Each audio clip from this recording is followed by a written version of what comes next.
Dutangirana agafilme kacu keza cyane n'umwana w'umukobwa, hano wari umwarimu gusa ahangaha umwe mu bana yigisha yari umwana w'umuhungu ukunda kuba asinziriye mu ishuri, rero yatse abandi bana bagenzi be amazi arangije ayamumenaho, arangije amubaza ati se Ryan kubera iki uhora usinziriye mu ishuri? Naho utundi twana tw'udukobwa tumeze nk'aho turi kunyuzura mugenzi wabo, ati mwari hano rwose mu ishuri aba yahagize mu buriri, ati ugomba rwose kujya umumenaho amazi buri gihe kuko buri gihe arasinzira. Hano rero umwarimu yabajije umwana ati none se kubera iki wirirwa usinzira kuko byagenze gute? Ntabwo uba wasinziriye iwanyu? Ati ntabwo nshaka yuko uzongera gusinzira mu ishuri ryanjye, vuba vuba hita upakira ibyawe utahe. Ahangaha rero uko umwarimu ari kwirukana umwana, hano hari mugenzi we w'umukobwa watangiye gufata umukasi akata igikapu cye, umwana agize gutya aragiterura, bagenzi be baramubwira ati taha ugende kuryama iwanyu, ntukaze kuryama mu ishuri ryacu warihinduye uburiri. Ahangaha rero uko abandi bana barimo kwisekera, umwana yarateruye, wibuke ko mugenzi we yamuciriye igikapu, amaze guterura ahita asanga amakaye yose yaguye hasi, arebye abona igikapu cye cyashaje disi banagiciye. Umwana umwe rero yahise amubwira ati akira ino shashi uba ariyo ujyanamo amakaye yawe. Ahangaha disi na bagenzi be bigana ntabwo bamukunda, ahubwo baba bameze nk'abari kumunyuzura buri gihe. Ahangaha rero umwana nta kindi yakoze, yahise afata cya gikapu ashyiramo amakaye ye, mu kuyashyiramo arasohoka arigendera. Mwarimu yatanze icupa, bongeye kutwereka rero umwana hano hanze nyine ameze nk'umwana nyine uri ku muhanda ari koza mu modoka y'abandi bagenzi. Ahangaha rwose abakiriya barazaga bagaparika akabahanagurira mu modoka, bamwe bakamwishyura abandi ntibamwishyure.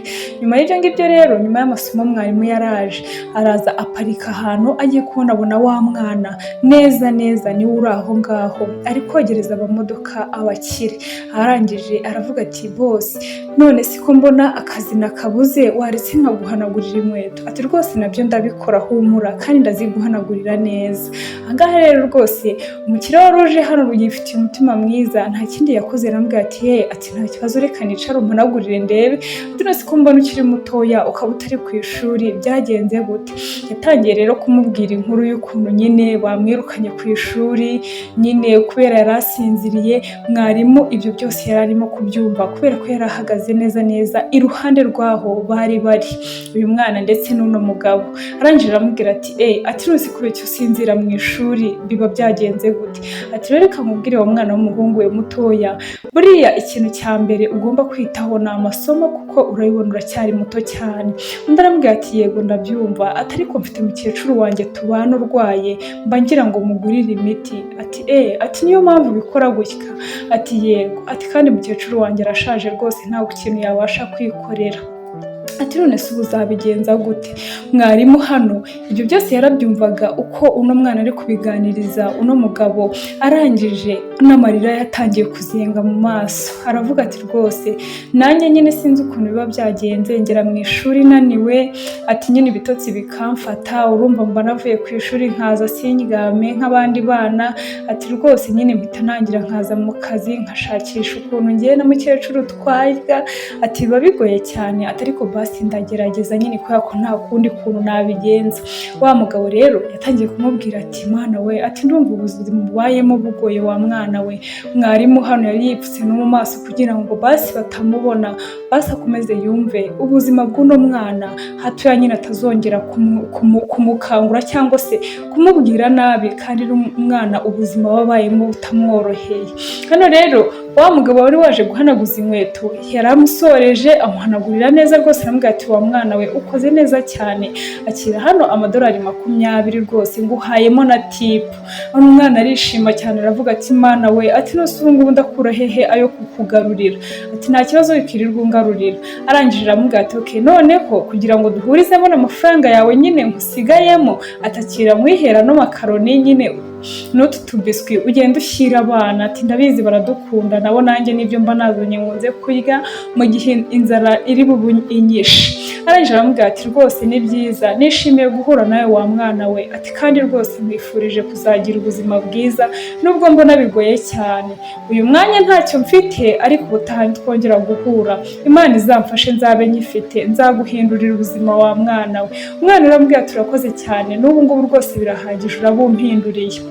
Yahise atereka indobo rero hasi ako kanya, aravuga ati Mana we ushimwe basi kubw'uyu muntu nyoherereje, byibuze njye na mukecuru uyu munsi turarya, reka nze njye no kumugurira n'imiti.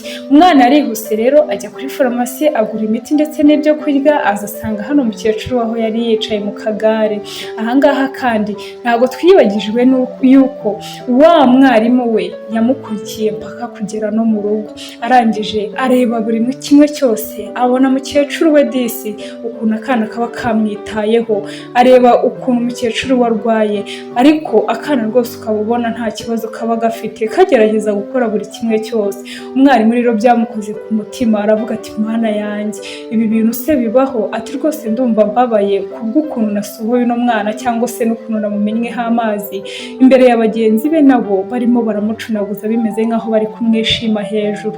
Mukecuru disi yarishimye, ukwereka rero bukeye bwaho mwarimu yaraje asanga wa mwana nk'uko bisanzwe nyine arisinziriye mu ishuri.